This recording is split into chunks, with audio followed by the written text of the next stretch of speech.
Welcome to Trending in Education. Mike Palmer here. Excited today to be joined by Kathleen DeLaski, who's the founder and CEO of the Education Design Lab. We're going to be talking about how the work to learn and learn to work ecosystem is evolving. There's a really interesting white paper that we'll be digging into as part of the conversation. But before we get to any of that, I want to welcome Kathleen to the show. Kathleen, welcome to Trending in Education. Thanks very much for having me, Mike. Yeah, it's fantastic to have you. And we always begin with our guest's origin story. What got you to this point in your professional life? How'd you get here? What got you to this point in your career? Let's see. I'm getting near the end of my career than I'd like to admit. I don't know how far back to go for my origin story of why the Education Design Lab. So I probably like to start where remember the year of the MOOCs when MOOCs came out, right? So that was like 2012, Hmm. and everybody got excited about the democratization of learning because anyone was going to be able to take a Stanford AI course or learn data analytics without having to pay for it, and it was going to be this wonderful new era of democratic learning. Yeah, Uh, I heard it might have even been disruptive. yeah, exactly right. But that coupled with the entrance of many VC funds and a lot of private capital coming into higher ed, it was like the next area to be disrupted. I at the time was sitting on the board of George Mason University, which is in the state of Virginia, where I live. It's the largest degree granting university, public, and it's also minority majority. And its tagline is where innovation is tradition. And it's the youngest public university in the state. Anyway, I say all this to say it was poised to be super innovative. It kept winning, U.S. News's World Report's awards for innovation. But yet I was working with the new president there. It was very hard to get the kind of innovation done in a university that sort of stood for this. Super hard to get it done because of all the constraints, some regulatory, some the tenure rules, everything. So we decided to work together to start something that would live on the outside of the university that would basically be both a sandbox for innovation around that focused on what we've come to call the new majority learner. Hmm. And by that, we mean all the subgroups and demographics of people for whom college was never originally designed, which now, and we say majority because now we calculate that it's about 70% of all learners. It's really, okay, why aren't we designing college for these folks? Yeah. And at that time, the new president, his name is Angel Cabrera, who's now gone on to be the president of Georgia Tech. But we set up this like kitchen cabinet with some other presidents. And I left the board. I'd been on the board for 8 years. I left the board to start this nonprofit. Hmm. I also happened luckily to have a family foundation. So I was able to seed the beginnings of the lab. Hmm. And we started out by doing a series of what we called design challenges around the innovations that needed to happen on behalf of learners. Hmm. And we used a design thinking process, which was coming into vogue at the time. Yeah. Um, and it was really useful in higher ed, we found, because you could really focus the problem statement and the design question around the learner's needs. Right. And so that's how we got off and running. And so that's why the lab. I didn't really say where I came from before that. I mean, I had a very varied career starting as a journalist. Mm. And as I look back now, I think all the things I did before were great for setting me up to do this work. And I see this as my last big rodeo. And so it's exciting to look back and say, oh, 15 years of journalism, that was helping me be the storyteller and the investigator that I needed to be, and the fundraiser, because I feel like that's very helpful. I spent a little bit of time in government. Bill Clinton appointed me to be the first spokesman for the Pentagon, the first female spokesman for the Pentagon. Mm. And that was in 1993 when Mm. there was an awful lot going on Yeah. in the world. Hmm. The Berlin Wall had just come down, and Hmm. communism was at that point, thought to be ending. And I learned a lot about how to work politically in bureaucracies and how to be a crisis manager, spokesman for crises. So that was a really useful set of tools. Yeah. I then went to this little startup when I left the Pentagon It was called America Online. And that was the first company that sort of built the training wheels for consumers to use the internet. Yeah. And I was able to be at the frontier of that. It was really interesting. And we built a lot of the consumer really channels and products, like the first versions of them, Yeah. uh, and learned about, how do you meet the needs of information. I ran the news channel and the Mm. parents channel, and I developed all the election coverage for what does online election coverage look like, Wow. and Yeah. it was really fun. Yeah. But I feel like that really helped me learn about products, like how do you think about digital, what are the digital opportunities and needs and access and digital divide, all those issues I learned about. Right. And then I went into education after that. I went to Sally Mae as a senior executive, started their foundation and really got involved in education, finance, higher ed. Hmm. Also worked with charter schools for a while in the K-12 space, became a funder at the Walton Family Foundation. So, Yeah. I did all these things, and it sounds like I jumped around a lot. I actually didn't. I'm just really old.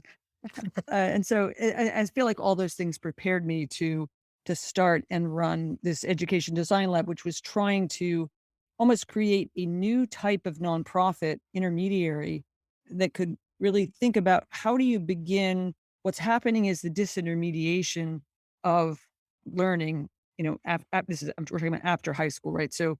post secondary, the disintermediation of learning, we can harness that so that the learner is empowered, and we called it the learner revolution. Yeah. Or there can be a lot of doors closed and problems from this because we're taking away the supports that exist in a traditional college. And that was the problem we began to try to solve at both the institution level and at the ecosystem level. Yeah.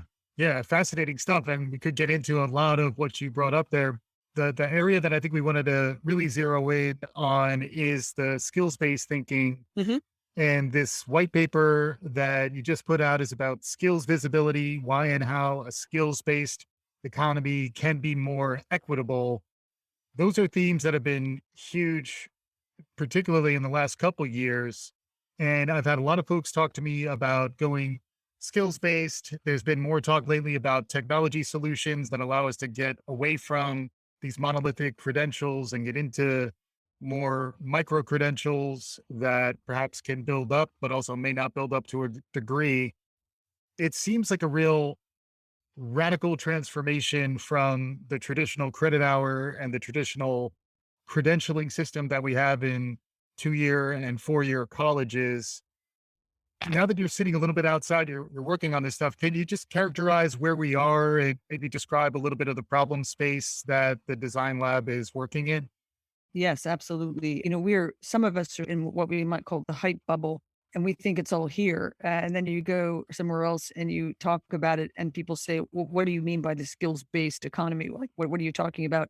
And so, in reality, when we ask ourselves, how far out are we from this vision, assuming we pull it off, I would say that we won't see the benefits of a skills based economy, really for another probably 5 years, the beginnings of the benefits. And we won't see like full utilization of some of the power of it for probably 10 years. Hmm. And then, okay, well, what is that promise or what is that power? All of us got excited about, quote, the skills based economy when we saw people starting to do, let's say, boot camps, a coding boot camp, and then getting hired, right? Somebody who maybe had struggled in community college or didn't have time to go sit in classes because they had to work or care for an elderly parent.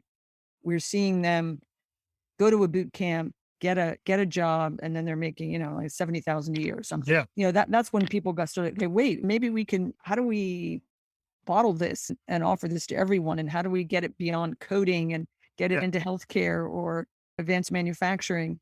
And at the same time, community colleges in particular were losing a lot of enrollment, and people weren't sure why. After the Great Recession, it was down about 10% over that decade from 2008 to 2017, 18.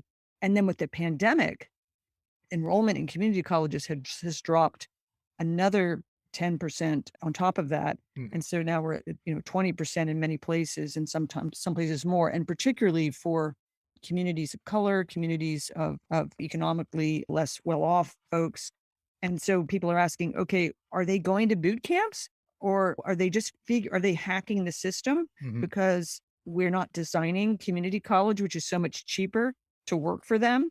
Maybe we need to redesign community college. And that's what you see a lot of going on now in the community college space. And so the skills visibility paper that we did is trying to step back from individual stakeholders, colleges, employers, the states, for example, and say, okay, let's put the learner first. Let's put the learner at the center of this and ask, how does it need to work for the learner? What's broken about the skills hiring system? And what would be an optimal state? How should it look? If we can get to a world where you are hired for what you can do rather than where you went to school or who you know. And that's the basic premise. Yeah, yeah, and it's really interesting around the importance of visibility and transparency. Some of this reminds me a little bit of the conversations around salary transparency when there's inequities around access to information that frequently drives some of the other inequities in an ecosystem. I did think it was particularly striking that there is a connection between the skills based economy and equity. Can you help connect the dots for us on how going skills based ultimately addresses some of the inequities that are inherent to the current system? Absolutely. Because yeah, it doesn't jump out at you immediately. You have to think about it for a minute. Skills visibility is really about making the skills that a learner already has. It makes them visible to employers and it makes them visible to themselves. In other words, let's say that you're in a boot camp or you're in a course and you're learning how to become a cloud technician, which is a very, very popular role to train for these days.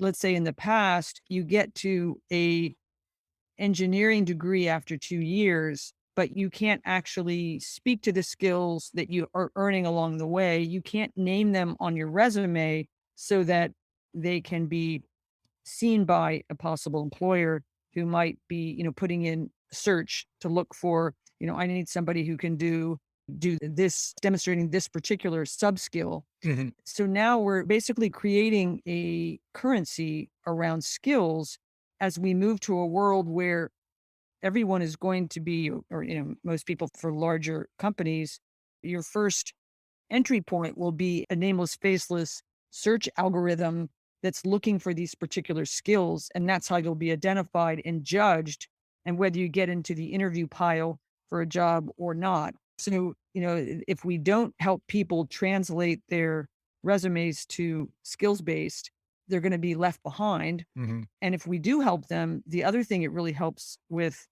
is your social network issues or your professional networks. If you don't have, you don't know people who are in these roles or who could help you. Your aunt works at AWS and can help you get hired there. If you don't have that, this is democratizing to, a significant extent, because you'll be discovered anyway Mhm. if an employer is looking for you by skills. And so that many employers, many organizations and nonprofits in some states are starting to create these marketplaces that help talent find employment. IBM's doing things like this. Some of the badging platforms like Credly are doing it. So you're seeing a matching system going on, but that means that you, the worker, the learner, the applicant, have to speak skills, because if you just put AAS degree and something, something, something, that's not going. They're not going to find you because your information can't be ingested properly by the algorithms, or by the applicant tracking systems is what they're called. Right. Um, Yeah, it's all really interesting too, because it does reminds me of Thomas Kuhn, The Structure of Scientific Revolutions, where Great. it's a different paradigm than the old one. And paradigms frequently just shift. There's an incremental piece, but then a sea change. And then before you know it, we're in this new reality.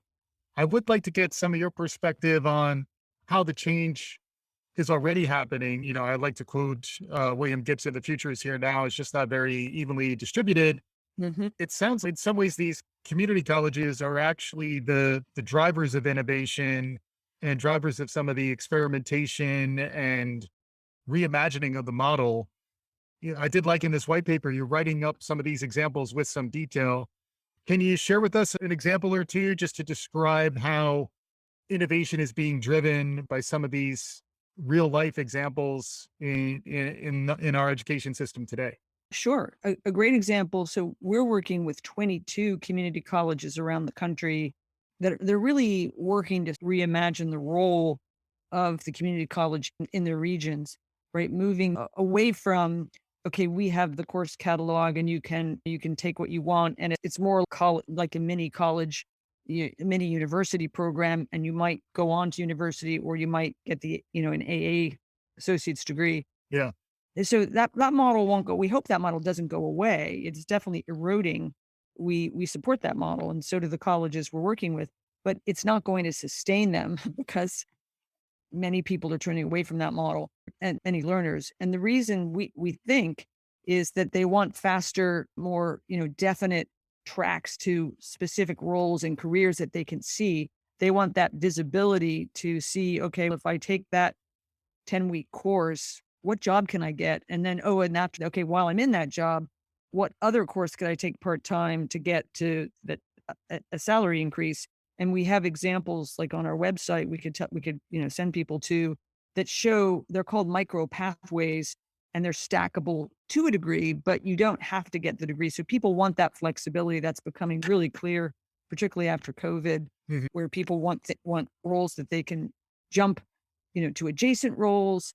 They want to be able to know how much money am I going to make in that role. And it's got to be, I don't want to say it's more transactional because a lot of people are thinking about their whole career, but they want it to be like step changes in salary potential. Mhm. They're impatient about it, right? They want it And to happen soon because they're busy, they're stressed, and their lives can't accommodate taking 2 to 4 years off to go to college. you describe them as learners with a parentheses around the L. So the L stands for the learner part, but then they're also earners. And that is interesting. I liked a lot of your breakdown of the stakeholders, learning institutions, learners with the parentheses around the L, and employers. Maybe take a beat on each of them just to describe who the stakeholders are and how understanding all of them and how the broader ecosystem works ultimately is beneficial. Absolutely, thank you. We named 6 categories, but this of stakeholder, and the three that we name as key stakeholders in developing a skills-based economy that lives up to the promise that we just talked about would be education providers, and we put training providers in this category too, so not just colleges, could be boot camps and job centers. The second group is employers, obviously. And the third group is states, because states have quite a role in providing both the platforms, the data, the quality control, and in many cases the funding. Mhm. So we have a little chart that we put together like a Venn diagram that kind of what are the most important jobs to be done to get us to the skills based economy that we can be proud of from an equity standpoint. And it has things in it like learning providers, they really need to work on designing flexible competency based pathways. We call them micro pathways. And competency based means that the learner is earning they're getting to mastery of a skill rather than taking a course that says at the end of it we can't tell you what you can do, but we can tell you what you've learned about. So they're very much skills based pathways. And so that's one key job of the learning providers. And the second is to really track efficacy because it's really unfortunate right now. Most of the work based learning that is happening and that's offered at community colleges is not covered by federal financial aid. And that's just historically a situation that relates to it not, it doesn't track to a credit hour. And so there's a big debate in Congress right now, and there's actually a bill that's moving through Congress around, what's known as short-term Pell. Would you be able to use your Pell Grant, Pell Grants or grants for low-income people? It would help. These grants would cover some of these micro pathways and learning opportunities at community college. Currently, lots of times a learner has to pay them for themselves. The good news is they're way cheaper than boot camps. So maybe you're talking about often like $500 for a course versus $20,000 for a boot camp Right. or $10,000 for boot camp. I don't want to overstate the cost of boot camps. So tracking the reason why the feds won't pay for it right now is because they're worried about the efficacy and quality of these workforce learning tracks. We think they'll get there, but Congress needs to pay for these. And so learning providers have a huge role in that. And then the employers also are connected to this ecosystem.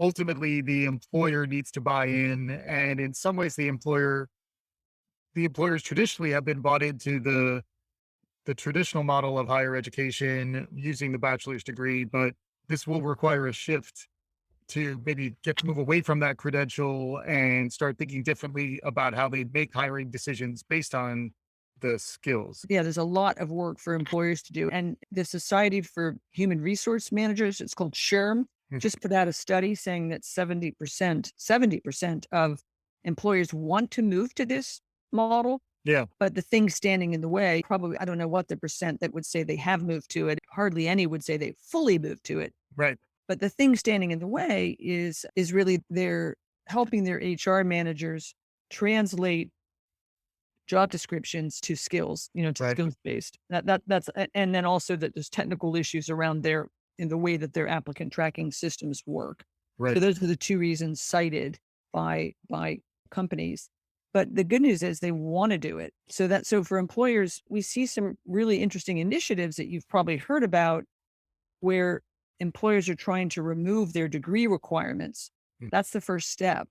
Mhm. And the reason it started after that racial reckoning period in 2020, where everybody, wanted to take a stand about diversifying their workforces and removing barriers which existed. But they also realized that with the degree requirements, you're shutting out 60% of the adult population right there. And they can't find enough employees. So they're very incented to remove degree requirements. And now the first state, Maryland, has actually banned degree requirements for state roles, which is exciting. And President Trump actually tried to do it for federal roles, and they were working through it when he left office. Yeah, So this is starting to happen. But there's also been a couple of really nice initiatives. We're working with one of the groups, 110, that has where CEOs from Fortune 500s are making commitments to hire, in this case, students of color, African American workers in this case, and they're looking at removing degree requirements as a step. hmm, So that's exciting. yeah, And then the third stakeholder group, yeah, so that's learning providers, employers, and states. States, yeah, they really need to incentivize adoption of similar credentials and frameworks for this currency that we're talking about. Because right now you have almost 1 million distinct digital credentials out there. So the good news about disintermediating the degree is democratization and access. The bad news is it's a Tower of Babel. right. And we've got that now.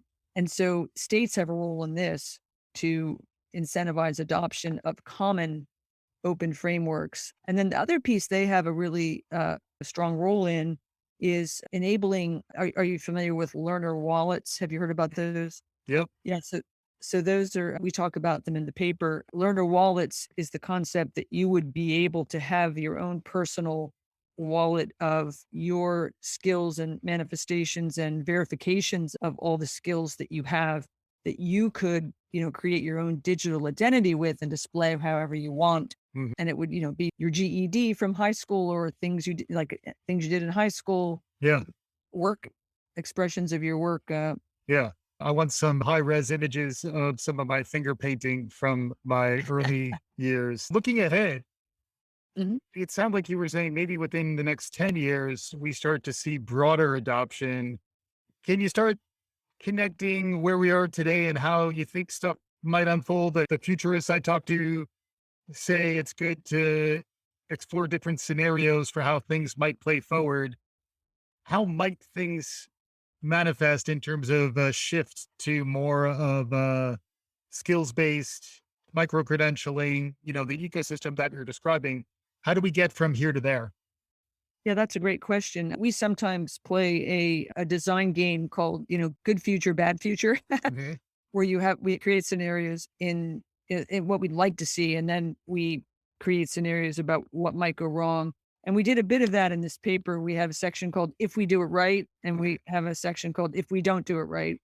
And in the "Do It Right" section, we talk about how the talents and the agency of millions of workers become unlocked, and the gap between an individual's training and the fast changing economic needs of their regions or the country are closed. And you don't have a company saying we have 700,000 open job recs that we can't fill, which I think is the last number I heard for AWS. Right. So you're solving economic development problems and agency and skills gap problems. And so those are like just two examples of some of the good future. And the bad future piece is, I think, interesting too, because it really looks at the issue of one is this Tower of Babel, like that credentials have no meaning if micro credentials proliferate and we don't harness and create signal power of some of these credentials, across the land or across, even Yeah. globally. That's one piece. Another is with AI, and we just had a conversation about this. AI is becoming the tool of choice to scale both the assessment and the translation of skills. But the current state of using AI to do this is challenged. And so I think, and then they're painting dystopian futures if we're using past data sets as to predict the future. Mm. We're just promulgating or advancing the existing prejudices and bias and unequal valuing of skills and identity and perspectives. Right. Yeah. And then the other thing you hear about is the decentralization and the idea that the community can federate itself. So some of the emerging technology around the blockchain frequently gets equated with the problem space that we're talking about around skills. It does feel like there is some potential, especially if you talk about a 10-year horizon where AI and the blockchain, I imagine there's also capital moving in this direction or Oh yeah, lots of it. technology startups. Any way to shape up what's going on there from your perspective? It's always hard because the AI companies, it's easier. I think there'll be winners there. You're already seeing some of that happen. There are groups that are trying to become the marketplace platform, but a lot of groups, because this is where their VC backers push them, are picking point solutions and they're working on a small piece of the problem. Yeah. And they're not, you can't really tell whether they're going to be able to grow into their skin or into their, aspirations. So I'm struggling to see who is the Uber of this ecosystem, because if there is one, and if it's private, we're frankly, we're all in trouble. Right. Right. Because it'll be a closed technology platform. If you could imagine that Uber was in charge of your wallet and it was Right. your wallet and you had to, I know, and you were dependent on them to have access to it. We do have that issue with social media, with Yeah. Facebook or even your Google Photos. Like, it's scary to think, wow, everything I own is with a private company that, what if they get Yeah. hacked or something Yeah. happened to them? Or they get bought by a billionaire capitalist. Oh, yeah, right. Well, like in the case of Twitter. But yeah, it's an interesting, it makes me wonder about, is there a DARPA Mm, angle to this too, where if you think about how the internet got started, it was your old friends at the Department of Defense who were behind it a little bit. So that's helpful for me, where I hadn't really thought about the state and federal. there's a huge role here. Yeah. And I love that you're bringing up DARPA, because for those of your listeners who don't, I forget what all the letters stand for, but it's basically the skunkworks laboratory that the Pentagon created that was supposed to work on the around the corner technologies.